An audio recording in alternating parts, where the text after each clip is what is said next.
তুলসী গাছের পাশে ভুলেও রাখবেন না এই 5টি জিনিস, অন্যথা সুখের সংসার ধ্বংস হয়ে যেতে পারে। তাই বাড়িতে তুলসী গাছ থাকলে কোন কাজগুলি করা উচিত নয় সেটি সম্পর্কে জানতে ভিডিওটিকে শেষ পর্যন্ত দেখুন।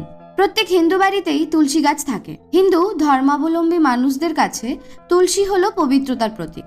ভগবান বিষ্ণুর পূজায় এই তুলসী পাতা অত্যন্ত গুরুত্বপূর্ণ একটি উপাদান। শ্রীকৃষ্ণের পূজা এই পত্র ছাড়া অসম্ভব।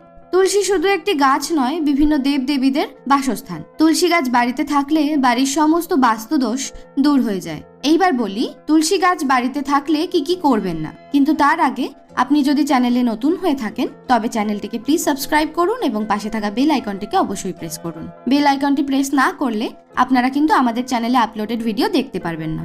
প্রথমত, তুলসী গাছ বা মঞ্চের পাশে আবর্জনা ফেলবেন না, কারণ তুলসী দেবী রুষ্ট হন এতে। অপরিষ্কার স্থান যে কোনো দেবদেবী